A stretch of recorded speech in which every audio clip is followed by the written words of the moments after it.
Mumbai real estate లో మరో భారీ లావాదేవీ నమోదైంది. శాంటాక్రూజ్ వెస్ట్ లోని ఓ బంగ్లాను లగ్జరీ రియల్ ఎస్టేట్ డెవలపర్ అయిన జేవైజే బిల్డర్స్ 164 కోట్లకు కొనుగోలు చేసింది. ద్వారకా బంగ్లా అని పేరున్న ఈ ప్రాపర్టీ శాంటాక్రూజ్ వెస్ట్ లోని లింకింగ్ రోడ్ లో ఉంది. 1266.7 చదరపు మీటర్ల విస్తీర్ణంలో విస్తరించి ఉన్న ఈ ఎస్టేట్ లో గ్యారేజ్, హెల్పర్, సహాయక షెడ్లతో పాటు గ్రౌండ్ +1 నిర్మాణం ఉంది.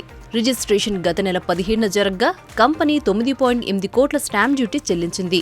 కాగా జేవైజే డెవలపర్స్ ప్రస్తుతం శాంటాక్రూజ్ వెస్ట్లోని 16వ రోడ్లో సీక్వోయా అనే ప్రాజెక్టును నిర్మిస్తోంది. ఈ నేపథ్యంలోనే ద్వారకా బంగ్లాను కొనుగోలు చేసినట్టు తెలుస్తోంది. సీక్వోయా వంటి లగ్జరీ డెవలప్మెంట్లకు అనుగుణంగా దీనిని ప్రీమియం రెసిడెన్షియల్ ప్రాజెక్టుగా తిరిగి అభివృద్ధి చేయాలని కంపెనీ యోచిస్తున్నట్లు సమాచారం. కాగా ఈ ఏడాది మార్చిలో భారత స్వాతంత్ర ఉద్యమంతో ముడిపడి ఉన్న నాపియన్ సీ రోడ్లోని లక్ష్మీ నివాస్ అనే బంగ్లాను కపాడియా కుటుంబం 276 కోట్లకు వాగేశ్వరి ప్రాపర్టీస్ ప్రైవేట్ లిమిటెడ్ కు విక్రయించింది.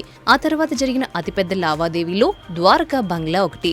అలాగే ఉదయ్ కోటక్, ఆయన కుటుంబ సభ్యులు వర్లీసీ ఫేజ్ లోని శివసాగర్ బిల్డింగ్ అనే నివాస సముదాయంలో సముద్రానికి అభిముఖంగా ఉన్న 12 అపార్ట్మెంట్లను 202 కోట్లకు కొనుగోలు చేశారు. 2024లో దివంగత బిలీనియర్ స్టాక్ ఇన్వెస్టర్ రాకేష్ జంజన్వాలా భార్య రేఖా జంజన్వాలా దక్షిణ ముంబైలోని మల్బార్ హిల్లో ఉన్న తన ఇంటి నుంచి అరేబియా సముద్రం వీక్షణకు ఎలాంటి ఆటంకం కలగకుండా ఉండేందుకు దక్షిణ ముంబైలోని ఒక నివాస భవనంలోని దాదాపు అన్ని యూనిట్లను కొనుగోలు చేసి వార్తల్లో నిలిచారు. దేశంలోని అతిపెద్ద ప్రాపర్టీ ఒప్పందాల్లో ఒకటిగా భావిస్తున్న ఒక లావాదేవీలో డీమార్ట్ వ్యవస్థాపకుడు రాధాకృష్ణ దమానీ కుటుంబ సభ్యులు సహచరులు 2023లో ముంబైలోని వర్లీలో 1238 కోట్ల విలువైన 28 గృహ యూనిట్లను కొనుగోలు చేశారు.